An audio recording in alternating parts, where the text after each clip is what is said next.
Esther, welcome to Muscle Science for Women. Thank you for being here. It's so nice to catch up with you again. Thank you for having me. I'm grateful to be here with you, Ashleigh. I love that we are matching our outfits. This was not planned, but it is a very cute podcasting look, black, shoulders out. It's kind of how I roll most days. That's anyway. it. Yes. We haven't seen each other in a while. I think the last time we saw each other in person, you came to Beth and our carnivore-ish party in New York, which was lovely. But I mean, lots has been going on since then. So I have a bunch of questions for you. I almost don't really know where to start, but maybe if you just want to tell the listeners a little bit kind of about yourself and what you're doing these days and what's exciting you with your work and life. Yeah, this is perfectly timed, actually. So I'm Esther Blum. I am an integrative dietitian and menopause expert, and I wrote a book that came out in 2022 called See You Later, Ovulator, Mastering Menopause with Nutrition, Hormones, and Self-Advocacy. It was my fifth book, and I actually just recorded the audio version, which is coming out in October for World Menopause Day. So I can't even wait to get it out. And it's been a really amazing adventure. And I just got my first samples. This is hot off the press. I've told no one. I just got my first samples of supplements that I am creating specifically for women on hormone replacement therapy to make sure that they're detoxing optimally in the liver and the gut. So I'm going to be sampling those later today. So stay tuned on that. That's going to be really exciting. And if you're not on hormones, you can absolutely still take them, but it's just going to really, I've looked at thousands of lab tests in women from perimenopause to menopause. And these are just all the supplements that keep coming up consistently that I'm putting people on. So I'm making one powder scoop in the morning that you just put in your glass of water, and then 4 capsules at night. And that's for sleep and rest. And that's it. Like easy. Okay. Has to be easy, right? Instead of lining up many supplements on the counter, boom, one formulation. Mm-hmm. Okay. That's cool. It already is bringing me to a question that I think is going to have a much more complex answer. So I don't know if we should dive into this right away, but first of all, you said you did the audio version of your book? I did. I recorded. I spent days in the studio. It was so much fun. But brought out my old acting chops. So you have a background in this because I talk for a living. And when I wrote a course for Primal Health Coach Institute, strength training for women and for coaches. And I had to read out the curriculum for folks who'd prefer to listen rather than read. And I was like, this is so exhausting and so much harder than I thought, because you have to sound good. You don't want to be boring. You don't want to be messing up all the time, but you're reading so much stuff that your eyes go crossed. Do you have tips? How do you do this successfully? Yeah. Well, when I read it, I honestly had the chills because it was a book that I really wrote from my heart to give voice to all the women who don't have a voice and who in menopause and who don't have the platform to share knowledge. And these are women that I've treated in practice who've been horribly gaslit and dismissed by their doctors and told it's all in their head and they've got to wait menopause out and all the other BS lies we've been told. So for me, I just always envision the woman who needs help on the other side of the microphone or the camera. Whenever I make a video, she's right there in front of me. And so I become this vessel where it just goes through me. I'm really not anything but the vessel. So when you come at it from that perspective, and yes, I was, drinking tea with honey, and I had my fisherman's friend throat lozenge because my voice I don't tend to breathe properly. I'm not a great breather. I'll admit, something I always work on, but I speak through my throat, not my diaphragm. So, and I have years of choir history, but speaking is different. So I tend to lose my voice. So I would say keep your throat really healthy. And I made sure not to talk much the rest of the night and just stay really hydrated and really rest. I took frequent, the sound studio guy was like, please take some breaks. Cause I was like, let me just power through and get it done. But he was like, take breaks more, relax. Like, well, okay. I think that's a very good indication that you are passionate about the work that you're doing. So that's amazing. Congratulations. So for this supplement thing, again, I'm just going to like jump right in with a big question, but you said you're creating this supplement for women who are on hormone replacement therapy, and it's about detoxing. So like, what does that mean exactly? And why do women who are on HRT especially require help with detoxing? What are they detoxing from? What's going on there? Great question. So in the day-to-day work that I do, before women even come and see me, before they have a session with me and my nutrition coach, I run 3 types of tests in my practice. I run blood work to make sure women are optimizing their glucose regulation and glucose control, and that their inflammatory markers and their liver function tests and their thyroid are in check.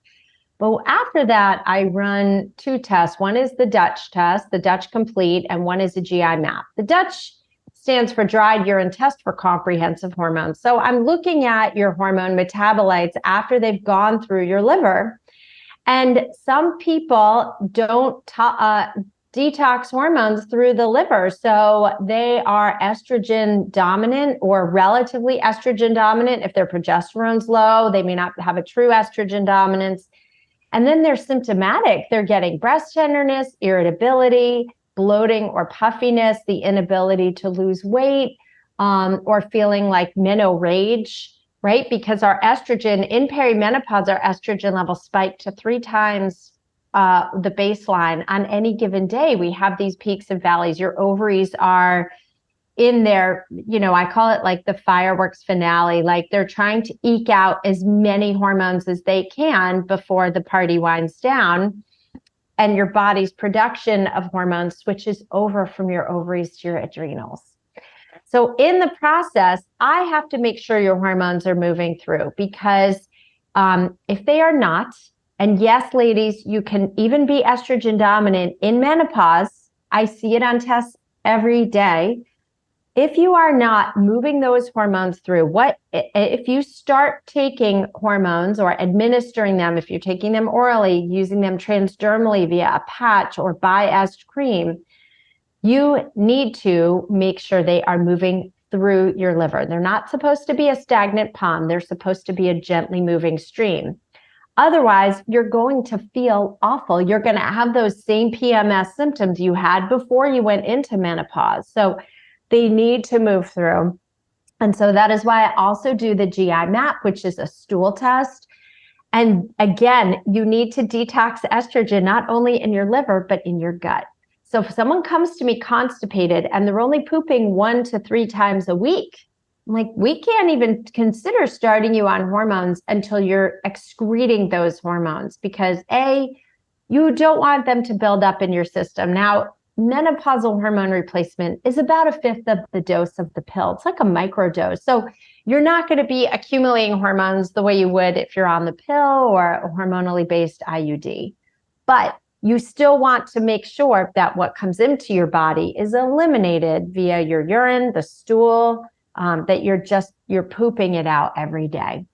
So that is why I put people on supplements in addition to hormones, because they have to move through every day. And that's why a lot of women, I have a lot of content on Instagram about hormones, and a lot of women say, I'd say at least 30% are like, I didn't tolerate estrogen. I felt awful. I gained all this weight. I was puffy. My boobs ached. And I can tell you, when I started hormones a couple of years back, same thing. I had this like really wicked breast tenderness, a little puffiness. And once I treated myself the way I do my own clients, it all cleared up. It was pretty amazing. So I was like, wow, this shit works. Yes, so. It's nice to see it in real time, right? It's like always good to have that personal experience. What would cause someone again, does this kind of, some of it just go back to, again, the same boring health lifestyle factors we're always talking about sleep and stress management, eating properly, but is like, what would cause someone to not be, processing, excreting hormones properly versus having them kind of be building up and staying stagnant? And how would you know? Is it just that you're symptomatic, and so you're like, there must be something stopping them somewhere? Like, why do some people just do it effortlessly and some people don't?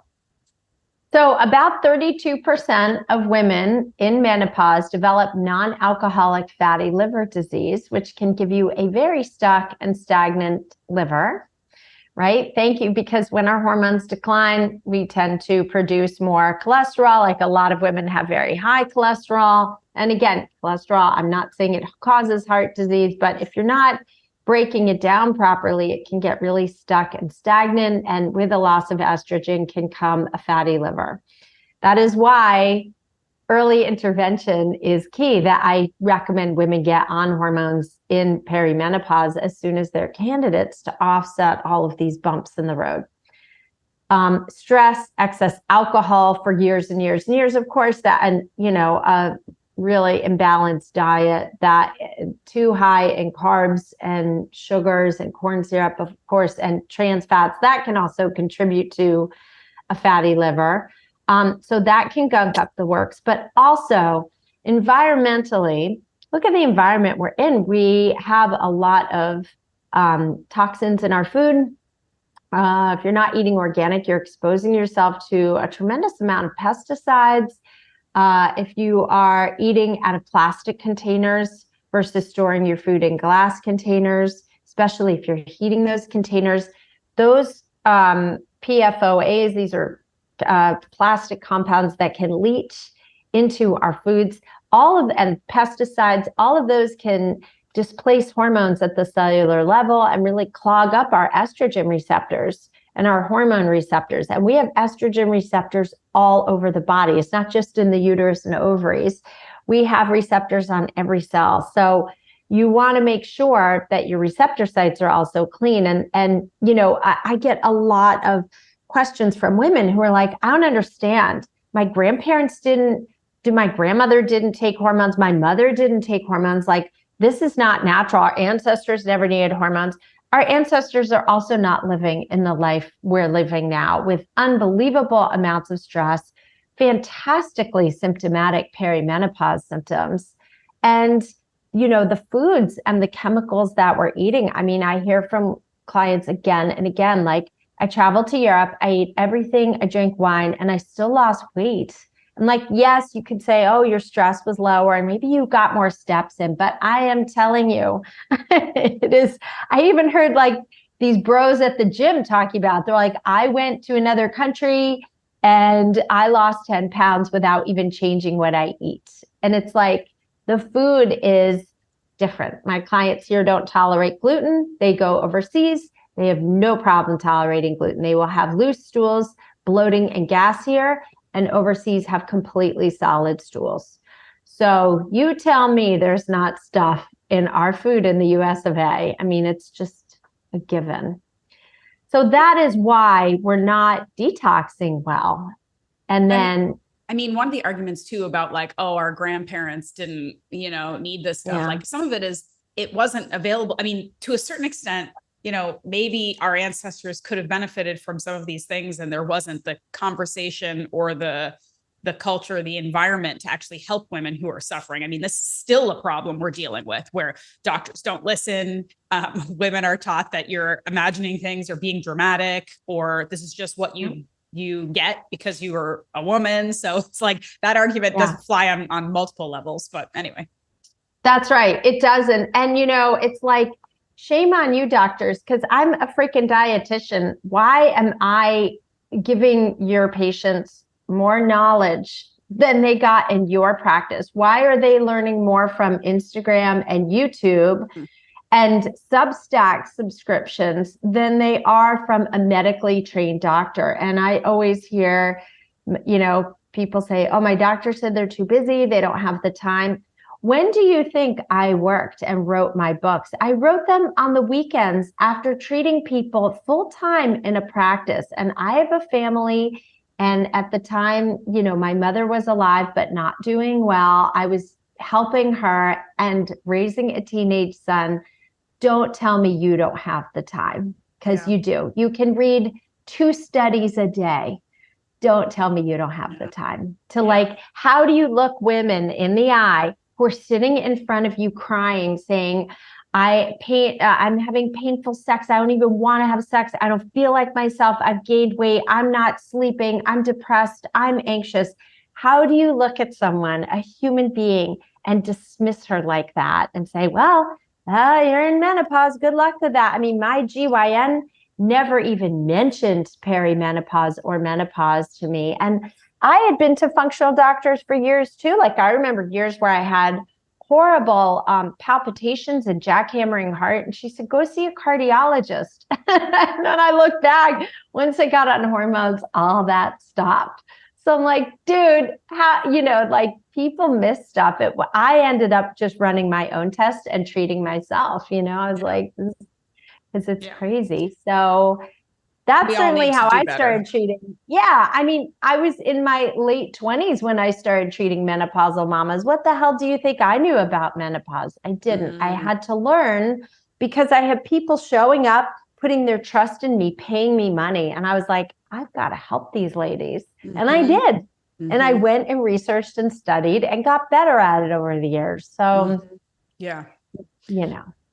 I have some questions related to this, but this is kind of like a high level thing. Is there, in your experience, in your practice, is there still sort of room for, obviously women are all going to react to things in different ways and we have different situations and lifestyles and all of those things. But is there an element when it comes to symptoms of perimenopause, menopause, that transition that we all are, if we're lucky, we get to go through? Is there an element of genetics where no matter how well you take care of yourself, you may be more symptomatic than another person? Like, because I've heard from folks who are like, menopause was nothing to me. Like it just kind of happened and here we go. And then I've heard from people who I consider to be, from what I know, very, very healthy, very aware of their bodies, who just have a really, really hard time.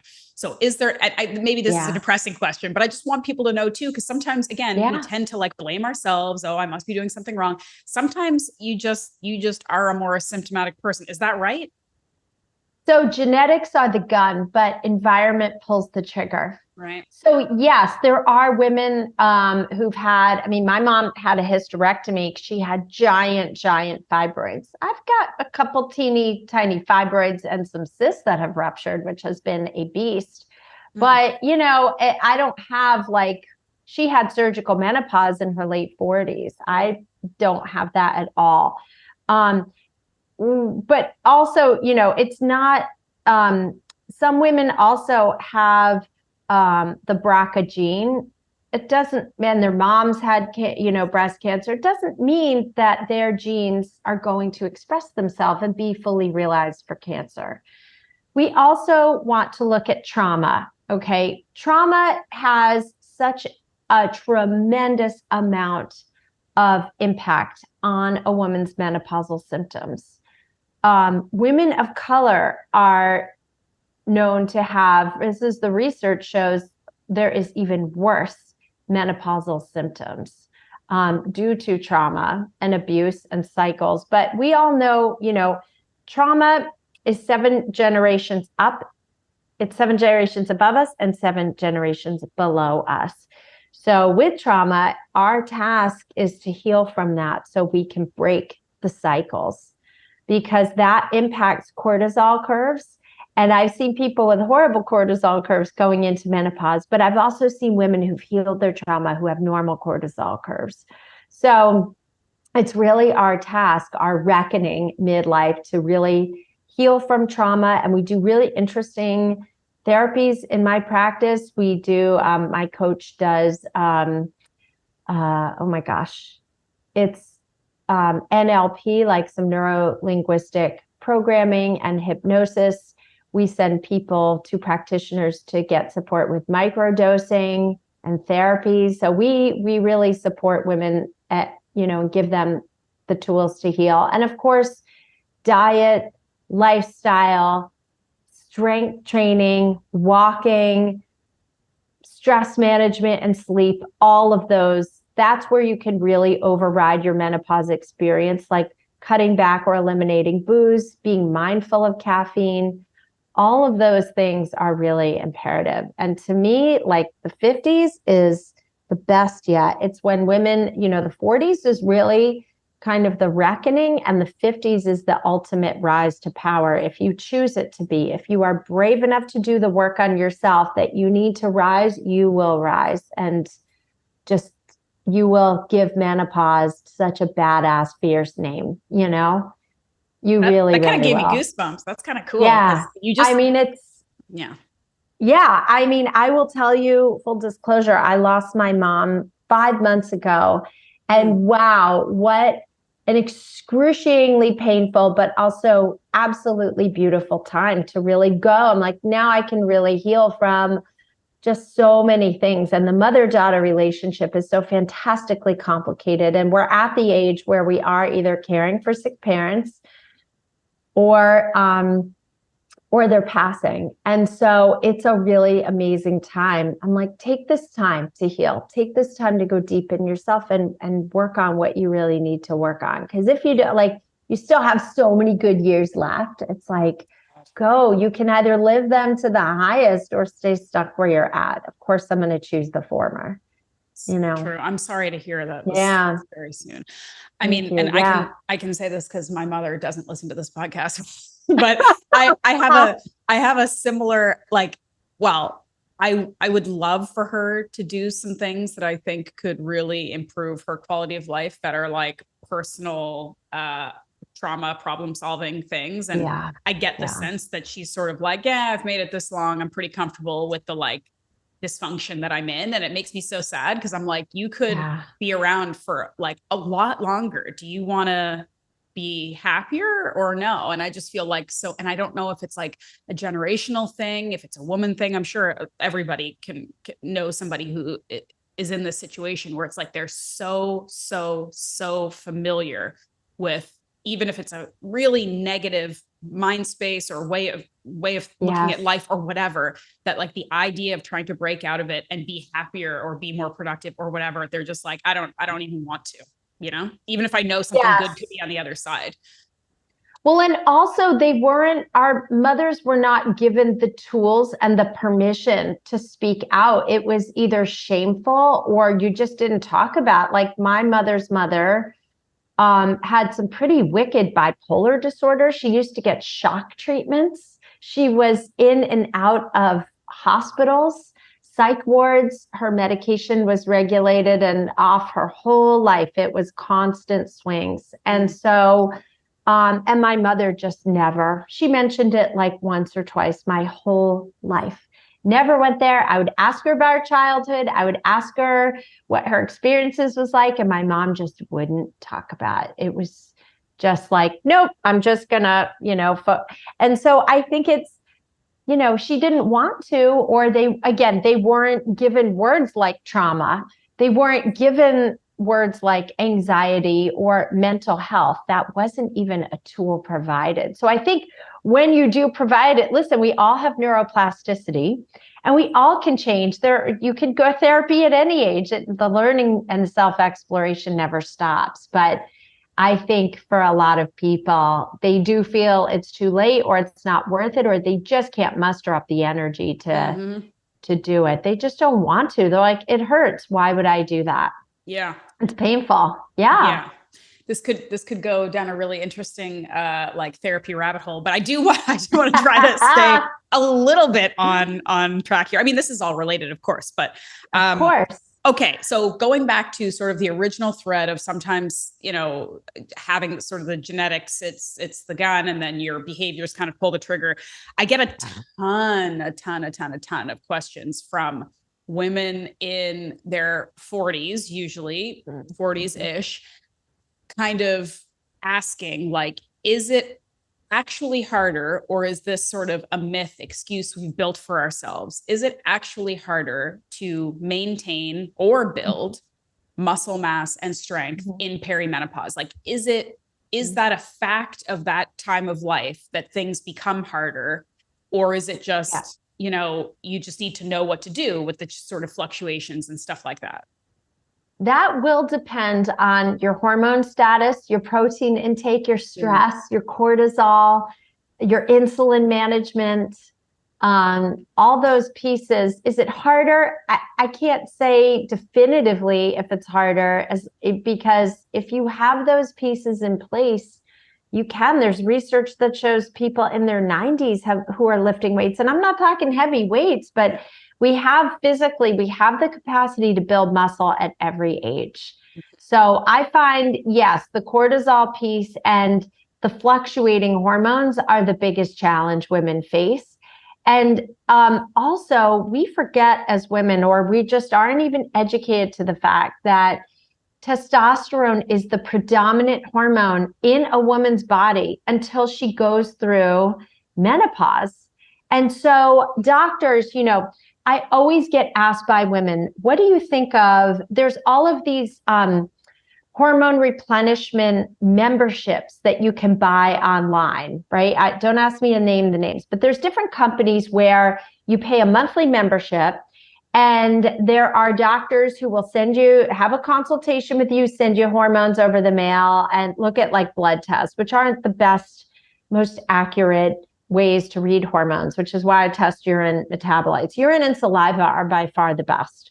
So, but those companies, they don't prescribe testosterone.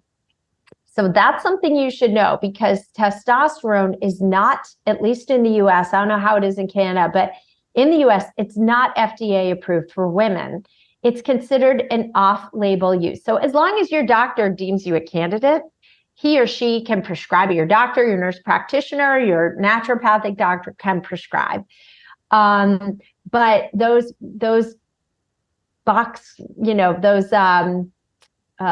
template companies, which just have one business model that's not as customized, like you're missing out on a huge thing. And testosterone is a huge piece of maintaining muscle mass, energy, libido. Like you can use testosterone vaginally too. It doesn't just have to be topically.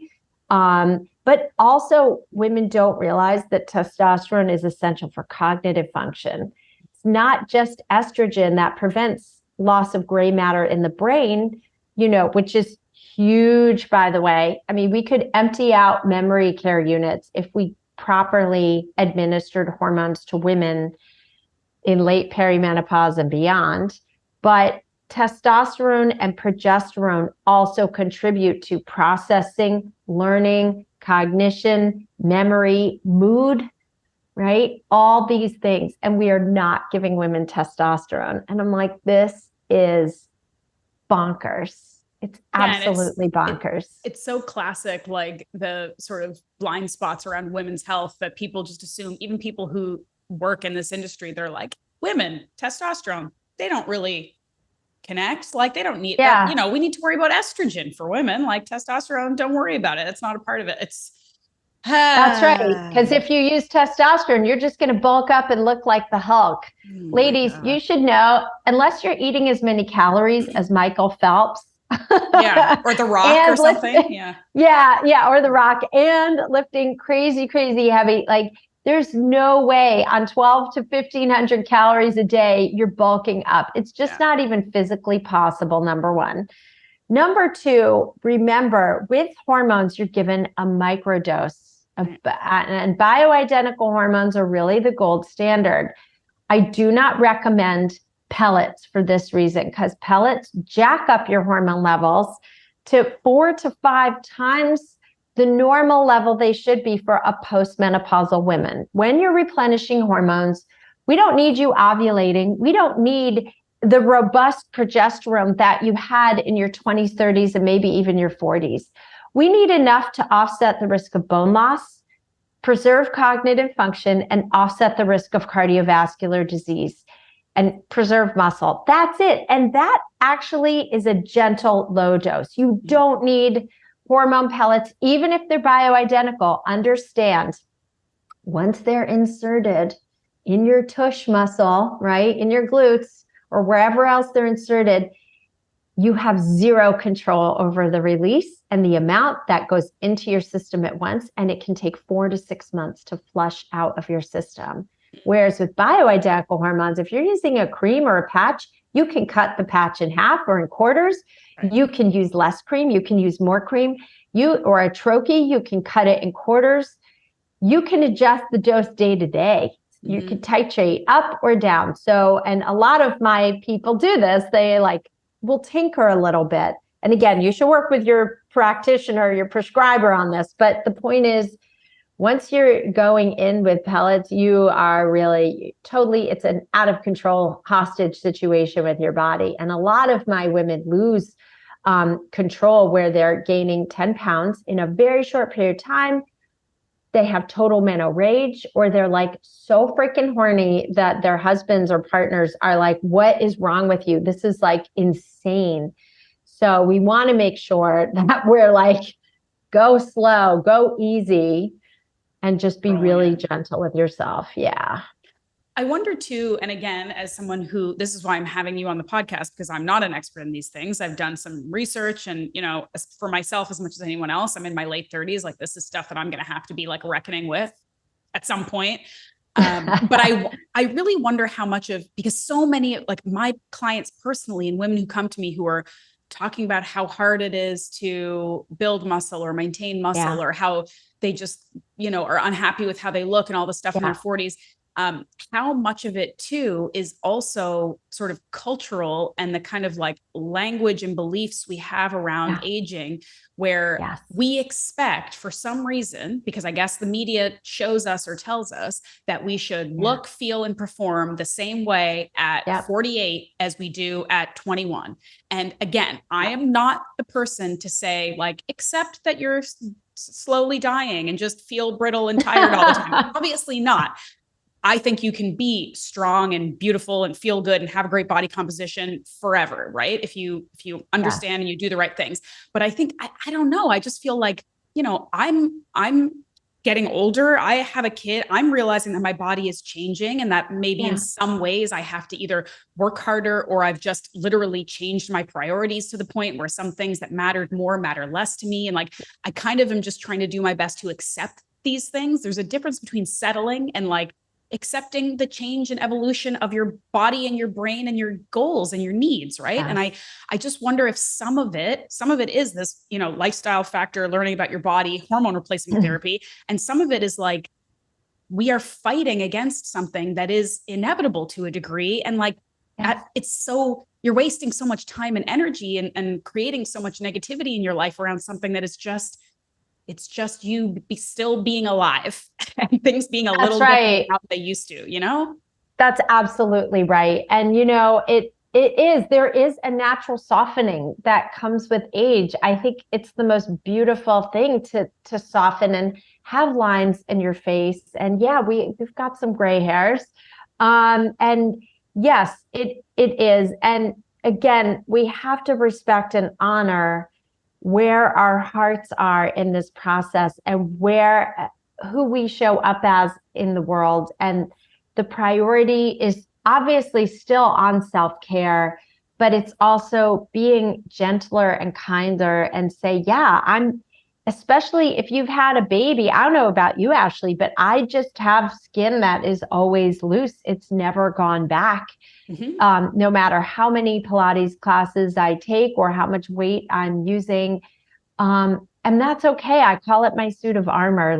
I just learned to let go a long time ago, and just celebrate the fact that I still wear the same size clothes. My body is different. Gravity is different. My boobs are definitely lower than they used to be, full stop. And yes, I've got some cellulite on my stomach and my thighs. That never stops me from wearing a bikini or thinking I'm less than. I'm just grateful, like you say, to have energy, to have mental clarity, to have sleep at night. Because there were years in my life when I was really sick with Lyme and mold and postpartum depression, and didn't, I couldn't even function. So I'm if I'm strong enough to go to the gym and, feel healthy and present to hang out with my son and my husband, that to me is where the focus is at. I really don't. Do I love how I look in pictures though? No, but not always. But here's the thing. when I was at my thinnest, I didn't even love how I looked at pictures. Mm-hmm. When I was 20 pounds lighter, I still was brutal on myself. So I'm like, who cares at this point? I'm just letting it hang out. I mean, striving for perfection never, like, no one gets there and is like, good to go, perfectly happy now, never going to question myself or feel bad about myself ever again. There's no such thing. So I guess it's like, it's fine to want to always look better, improve yourself, whatever, but like, just try to be happy in the process, because if you're waiting for some arbitrary goal to reach and then you're going to be totally happy, it literally doesn't happen for anyone. I've never seen that happen. So, Well, and you've had such an interesting trajectory because you've been on the stage, you've had a baby, like your body's gone through, and you've been beautiful at every stage, but you know, it's different. And that too is like a real acceptance of like, wow, my body's processed so much change. But, you know, I feel like if we can focus on the pounds we lift instead of the pounds on the scale, if we can focus on feeling in our power and all that we contribute to the world, and how to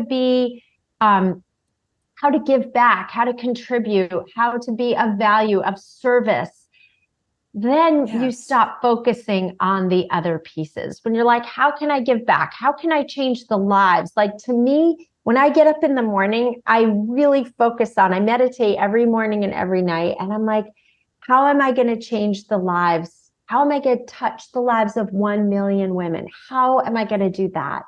That is what fuels me. I'm not sitting there thinking, oh, my stomach looks a little more bloated today than it did yesterday. I may notice it, but that takes up like no mental real estate in my brain. Yeah. I love that.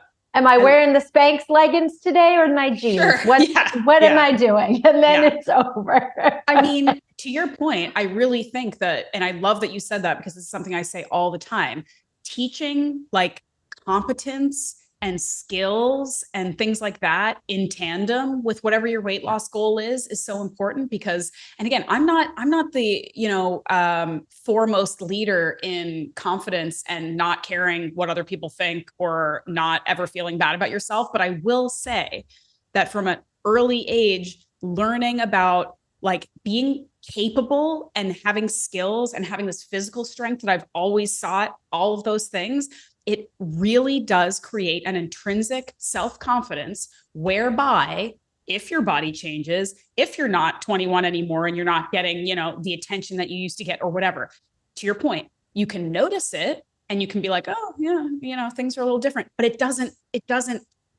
crush you like it may somebody whose main priority and goal has always been looking good. I competed in bodybuilding. I want to be cute. I want to like look good. I want to like feel good in my clothes, all of those things. But when I have my moments where I reckon with what my stomach looks like now, or the fact that, I'm not getting any younger, all of these things, it truly doesn't. You can notice it and then continue on with your life, because it's not the only thing you feel like you have going for you. And it's such a disservice to so many incredible women that we were taught looking good is the most important thing you can do. It just isn't, and it doesn't matter as much as we think. And I think if we can get over that, like almost reverse narcissism that so many women who lack self-confidence, it's this thing that you think the only thing that matters is how good you look, and everyone cares about how good you look. Learn a sport. They don't. No one cares how you look. They really don't care. Or if they do, they notice and they move on, just like you do. Like it's one part. It's one small part of who you are. And if you can deadlift a lot, or play a sport, or play with your kids, or you have a fulfilling job and family and relationship, all of those things, then the looking good part is just this little bonus on the side, truly. And it sounds like it's this corny thing. I know some people probably are listening and thinking like, yeah, sure, that's just what you tell yourself. But it really is the truth. And it's very, very freeing when you realize that on one hand, it's totally fine to want to look good. And that's a very human thing and it's great. But when it's not the most important thing, that is hugely, hugely freeing and opens up so much more of your time to more important things, It does. And I'll just add on one more thing is for any of you listening who are parents, it's also really amazing to raise a generation of strong people. And if I love going to the gym with my son. He is like my best spotter. I have fantastic workouts when I go with him. We love it. And he said to me, he goes, it's the healthiest form. He's naturally a good runner, but he doesn't enjoy it. He does it, for just community building.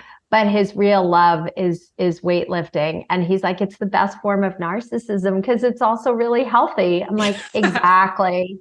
Exactly. Because we notice we're like, there's a real crisis with teens and children and society, just massive, massive obesity. So we're like, keep yourself metabolically healthy. So if you can, no matter what size you are, no matter where you are in your journey, just start. Just pick up a 5-pound dumbbell.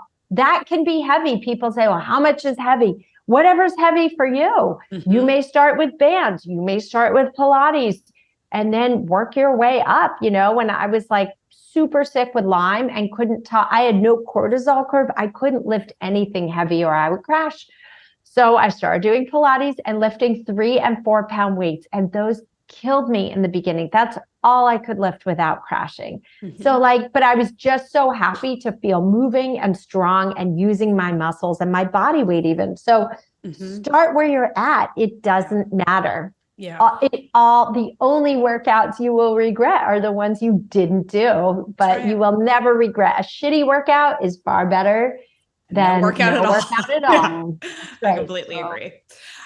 Okay. I have some more specific questions that I want to make sure, because I got a few of the same questions. So I want to make sure we touch on them. And most of this I think is going to probably point to specific hormonal things, but I got a lot of women asking me about night sweats and what specifically causes them and how to not have those.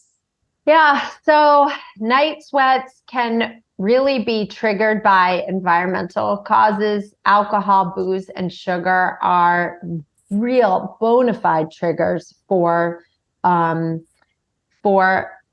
hot flashes, night sweats. But night sweats can be day sweats too. I mean, sometimes even blow drying your hair can trigger, or just dressing. I mean, there's a reason why it's 40 degrees out and I'm in a tank top right now, because my body, after I work out, it takes me about 2 to 3 hours to cool down. Yeah. So also managing your blood sugar is really, really important. So protein, 4 to 6 ounces at every meal, especially breakfast, people. Stabilizing your blood sugar. When your blood sugar crashes, your cortisol is going to spike, and that can instigate a hot flash. Hot flashes are caused by declining hormones or sky high hormones. It's a lot of fluctuations. It can be spiking estrogen levels partnered with declining progesterone, and progesterone is the first hormone to go.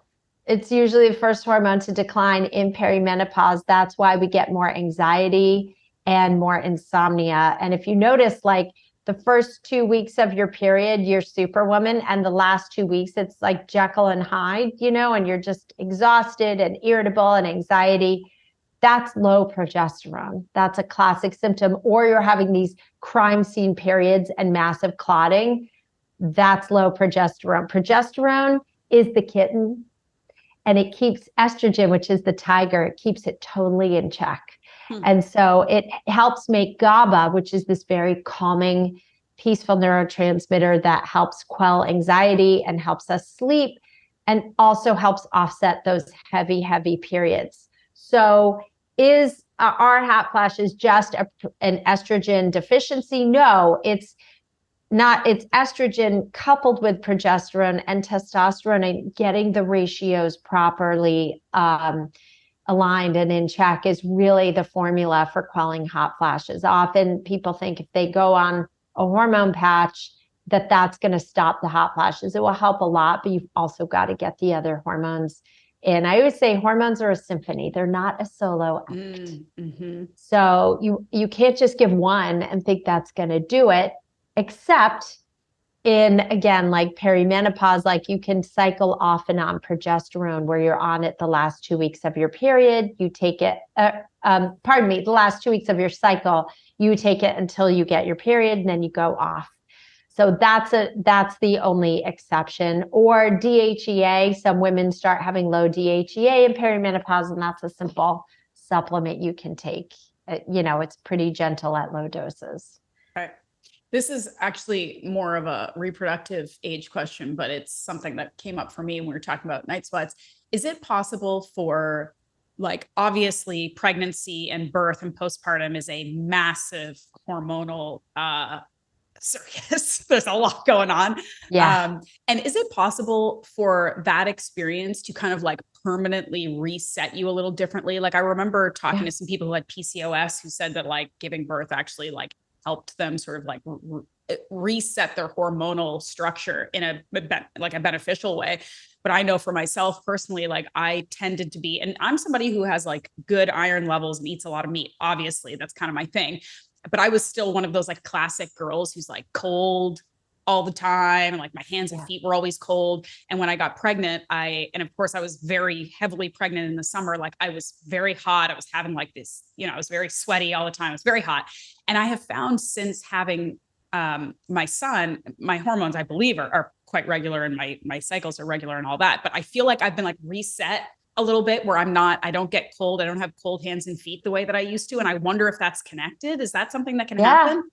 Absolutely. I mean, pregnancy changes the body 1,000 different ways. Yeah. Absolutely. And a lot of women, myself included, like I had the most wretched cramps where I would vomit actually prior to having my son. And afterwards, like they were 1,000 times better. They were still annoying, but nothing like they used to be at all. So yeah, it absolutely changes you. And my favorite part about pregnancy, I don't know if you have read or heard this, but the baby you carry, you each leave permanent cells in the brain tissue. And my son and I are very like telepathically connected. We think alike. We'll think the same things at the same times. We're just really, really simpatico, and it's undeniable to me. I mean, I'm very grateful for it, but that mother-child bond is profound in ways we don't even know or fully understand yet. I believe it, and I love it, and I love that so much. Yeah. Okay. Hormonal reasons for hair thinning. Yes, I know. I get asked this question a lot. Low testosterone, thyroid changes. You can have thyroid changes when there's any type of hormonal storm. Okay. Pregnancy, perimenopause, menopause. And the third thing is digestion. So what most people don't realize is that with the decline in estrogen and progesterone, we change the composition of the small intestine. We can lose that mucosal barrier. There's a decline in hydrochloric acid production. There's a decline in motility as well. And the estrobolome changes. The estrobolome is a subset of bacteria in our microbiome that helps metabolize and excrete hormones. This is why gut health is so important. This is also a piece to the difficulty building muscle. A lot of women don't digest red meat as well, or they say, I can't eat all this protein. I'm bloated. I don't feel well. We've really got to optimize gut health as well. So all of those can contribute to thinning hair, hair loss, breakage, but definitely getting your hormones optimized. Give it a good 6 to 12 months, but your hair can regrow and come back for sure. Okay. But that's why I'm like, get ahead of this. Get your hormone workups the minute you feel symptomatic or notice your periods are different. You're not feeling yourself. There's 36 different symptoms associated with perimenopause and menopause. The real difference between perimenopause and menopause, by the way, is menopause, you're just 12 consecutive months without a period. Otherwise, the symptoms can continue. You can be menopausal and still have all the hot flashes. You may not have like cramps and periods, but you can have all the hot flashes, night sweats, insomnia, vaginal dryness, cognitive changes. That all stays the same if you don't optimize. Now, there's also some of you listening that say, I don't want to take hormones. I'm afraid of hormones genetically, or I tried them, I don't feel well. There are also options for you. And I put this in my book, See You Later, Ovulator, but I'll mention a few. Maca is a wonderful, wonderful root that is an herb and helps optimize adrenal function. It helps women become more robust. And also, there was a study done that showed women who took maca, 87% had relief from hot flashes. So it's a great remedy for hot flashes. But hot flashes, again, the diet and lifestyle piece, don't think that you're going to drink alcohol every night and fix your hot flashes. Don't think that you're going to out-hormone your lifestyle ever, because you won't. You won't. So you need to make sure that that's in check too. Okay, 2 quick questions from that. One, first of all, I like maca. I actually have a recipe in one of these books for like maca chocolate marshmallows, and they're really good. It's kind of like nutty and kind of good. But with that study, do you know offhand, is it like, because a lot of these things with like cinnamon helps regulate blood pressure or whatever, it's like you have to have like 4 tablespoons of cinnamon a day. Like, was this like a regular amount of like supplementing with maca, or is it like you have to do a lot for years? Do you know what I mean? No, it's a regular amount. Dr. Anna Kabeka, she's the girlfriend doctor. She makes a kick-ass maca that I absolutely love. Okay. So it's maca with greens. You just take, she has 1 or 2 little, you take pouches, you take 1 or 2 pouches a day, or a teaspoon of the powder. So it's not crazy. I mean, a teaspoon of powder that's a very normal dose. Okay. Okay. So another, and this is probably one of the biggest questions, and this is, again, I'm personally interested in your answer to this one. So, you're saying like, it's just so important with any of these things to just like get ahead of this stuff in terms, of course, of like lifestyle factors that apply to everyone, no matter what age you're at. All of these boring lifestyle factors that all of us talk about all the time are applicable forever to everyone, right? But in terms of inquiring about HRT, inquiring about, best practices during perimenopause, menopause, all of these things, how do you know, and how can you advocate to get good treatment when, first of all, and I know you talked about this before, we could go down a rabbit hole about, a lot of medical practitioners sort of not really understanding, knowing, sort of respecting this process, but also the fact that, as you've said, transitioning from perimenopause to menopause is 12 months without a period, right? Right. So if say you go 3 months and then you have a period, and then you go 6 months, like you're doing your perimenopause is like messing with you a little bit. So you're suffering maybe during this time. You're like, things are all over the place. You're still not in menopause. It's just all very a turbulent time. And maybe your doctor's saying, well, wait until you have 12 months without a period, and then we'll talk about how to make you feel better in menopause or something. Like, how do you, if you're really entering into this phase, how do you make sure you get the sort of attention and treatment that you want? Yes. So first and foremost, I understand the economics that finding a good doctor, functional medicine doctor, is often going to be out of pocket. And me too. I'm a cash practice too, because I spend an hour and a half with people on the first visit and half an hour thereafter. Most doctors, insurance-based doctors, can't do that. They just don't get reimbursed enough. They have about 15 minutes with you at most. So knowing how to work the system is really key. So first of all, if your doctor isn't open to it, right? If your doctor dismisses you or isn't open, you're going to need to find a new doctor, because this will not work for you. But you can try initially and say, are you open to hormones? I have done my research. And by the way, ladies, men should read these books too. My book, See You Later, Ovulator, has 20 pages of research studies in the back. So if you buy the digital version, like, you can click on all the links, or the audio version will have a little attachment to it where you can look at all the studies. If you read 3 of those studies, you may not understand everything. Just read the conclusion, right? Mm-hmm. And the abstracts. And you can say, I've done my research. You can hand them the book. Say, I've done my research. I have 100 studies in the back of this book. that tell me the upsides to this, I would like to start. And if they're like, no, you have to wait, I would say, give me 3 months on this. I'm not sleeping. I'm having vaginal dryness. List out all your symptoms. I'm having hot flashes. Let me try for 3 months. Because here's the thing, at least in the States, bioidentical hormones are FDA approved. You can get them at a regular pharmacy. So for a doctor to not prescribe them, and again, you can say these are FDA approved, not for testosterone. Testosterone, you would have to ask for extra. But let's say you say, let me just try progesterone the last 2 weeks of my cycle. It's made as Prometrium. I get mine for under $4 a bottle at the pharmacy. So, and you could say, let me try and see how I feel. Okay. But if you know you're wasting your time, then it really helps to find another doctor. So how do you do this? Number one, you can call your local compounding pharmacy. This can be anywhere in the state. As long as it's in the same state, they can mail to you. You can, and say, what doctors are running hormone prescriptions through the pharmacy? They'll give you a list. They'll be like, oh, you want to see this doctor, this doctor? The pharmacist will tell you their favorite doctors. That is like such a good pro tip.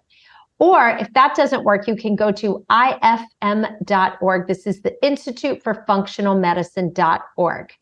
They also, again, they list doctors in your zip code, but you do need to go through their websites and see if bioidentical hormone replenishment therapy is in their wheelhouse. And make sure if you call the office, say, I don't want pellets. I want non-pellet options. So doing those things alone will save you time will save you time. As for the money, yes, you may need to invest with a functional medicine doctor, but I am telling you, you think about the cost, all the hours you're going to spend trying to freaking piecemeal this yourself, being gaslit along the way, being dismissed, or going to a doctor who's putting you on hormones, but isn't quite hormone literate and doesn't know the optimal levels you need, how to optimize, and doesn't know what to do when you're having symptoms and side effects, and isn't prescribing you vaginal estrogen, which is something I haven't even touched on today, but is so, so, so important. So all of those things, weigh it out and think, how can I make this happen? What money can I move around just to get me optimized? Once you're on hormones, yes, you need to follow up with your doctor, but it's pretty much locked and loaded and you're set. And yeah, you'll need to tweak as you transition from peri to menopause, but long run, you're going to save yourself time and money because you will spend that money going to other doctors, to shopping and shopping. So that's my spiel on it, because exquisite menocare is our birthright. It absolutely is. And even if you start off with those boxed products where you're at least getting on, those monthly programs, at least get on some hormones to start to transition you till you find someone. That's fine too. Don't let perfect be the enemy of done. Just start. Is it true that there is sort of a trend of doctors giving menopausal women like birth control and IUDs and stuff instead of HRT? And is it just because it's easier and cheaper and they don't really care how effective it is? Like, why is that happening? Yeah, it's because, menopause is not a birth control deficiency, ladies. And yes, you should use birth control because you can still get pregnant. The odds are low, but it's absolutely possible. Doctors give it because drug companies, reward doctors who prescribe medicine, at least in this country. B, it's often covered by insurance. And C, the bottom line is doctors are not well educated on hormone replacement therapy. If they're given some education, it's not in med school, it's often in residency. If that, only 50 to 60%, as we are speaking, only 50 to 60% of medical schools even have it on the curriculum. And it's not a huge part of the curriculum at all, which is bananas, because we make up 50% of the world's population. 6,000 women go through menopause every day. There's going to be 1.2 billion women in menopause by 2030. And yet there is no freaking education. So that is why I'm like, change begins with us. Instead of sitting there relying on your doctor and the medical school curriculum to change anytime soon, take it upon yourself to educate and empower yourself. Read books, go on Instagram, follow doctors. Some are going to be there are a lot of menopause doctors that even gaslight women on bioidentical hormones and say you don't need them. That is not, I don't know how that works either, but no, you don't want birth control or an IUD. Hormone IUDs and birth control have synthetic progestins in them. That is not bioidentical progesterone. It will not help you sleep. It will not help quell your anxiety at all. And the goal of birth control is to suppress your progesterone so you cannot ovulate. Well, what happens in perimenopause when you take a woman who already has declining progesterone and you suppress it further?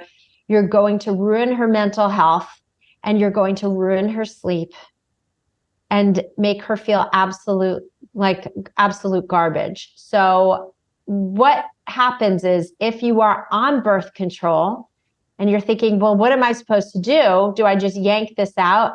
No, you transition, you work with a hormone literate doctor who is going to transition you over and start you at a higher dose of hormone replacement therapy. You're not, if you're come in and you're on no hormones, you're going to start at a much lower hormone level than someone who's on birth control and already on a hormone dose that's like 5 times the dose of menopausal replacement therapy. So you've got to actually gently lower the doses of hormones that you're on and transition you over. And some women I see on chemical birth control, we just leave. If they say, I want to leave my IUD in, I had crime scene periods before, being on the IUD kept everything in control, I don't want to go off it yet, or I don't want to go off birth control yet. Great. We can still add in bioidentical hormones, progesterone, and or estrogen patches if need be, or creams, and then slowly, take it out when they're fully menopausal. So there's totally options. I'm like, don't yank out your birth control, or if you're using it for birth control and you want it, keep it. Let's not do 20 things at once. Let's just add in hormones. So there's solutions for everyone out there. Okay. A couple more quick questions. I don't want to keep you too much longer, but of course, I know we could talk all day. We could be here for a whole 8 hours at doing least, this. Yeah. I know that you can talk for a long time since you just recorded your entire book in a couple days. Anyway, so for those of us who are like, I'm totally open. I have done enough research to understand that HRT is something that is way more taboo for women than it needs to be. And I think that it can be hugely, hugely beneficial for so many women. There may still be a bit of this fear of okay, well, if you put me on this regimen, do I now need to be doing this for the rest of my life? And is that the case? Is it the case for some and not everyone? Or is it just, this is sort of a part of your next phase of life? Is that to best support your health and hormonal profile, you need to supplement, and that's going to be it forever? If you go on the North American websites, North American Menopausal Society website, that's menopause.org, you will see their position statement, which says that menopausal hormone therapy is good for 10 years. You can stay on it 10 years, but no longer. I treat women in their 70s who are still taking hormones because the minute they try and go off, their hot flashes return. So it's a quality of life issue. To me, vaginal dryness, vaginal atrophy and dryness and UTIs and bladder prolapse, you should be on vaginal estrogen the rest of your life. You only have to use it twice a week, and it prevents all those issues.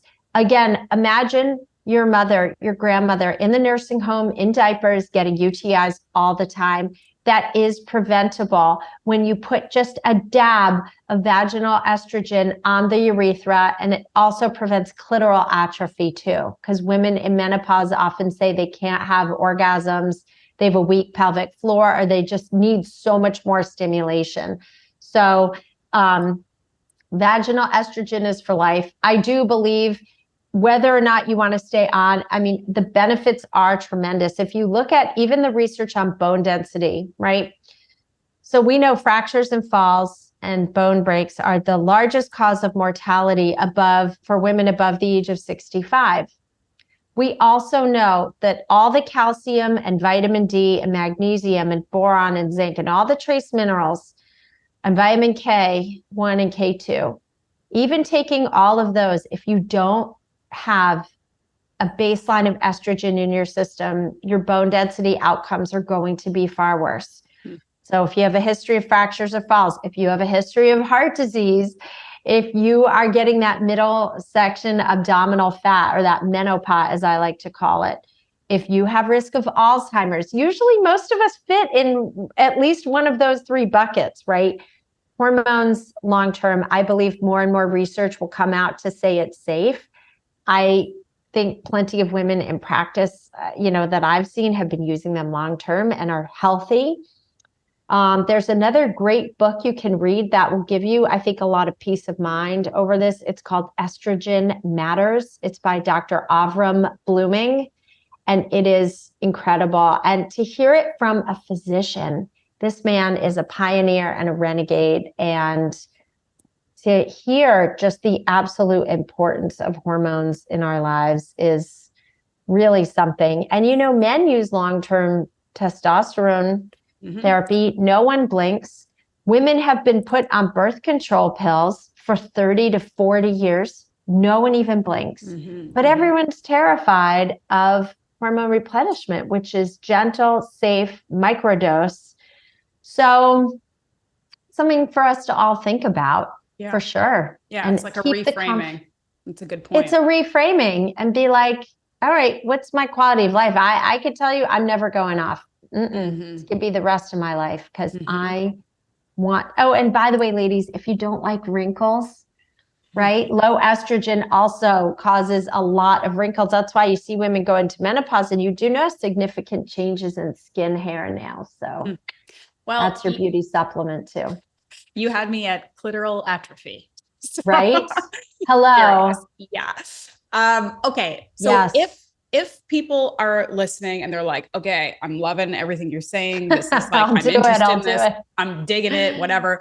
But maybe they are, having some struggles with finding the right doctor, or like functional medicine, like a physician, somebody who can work with them.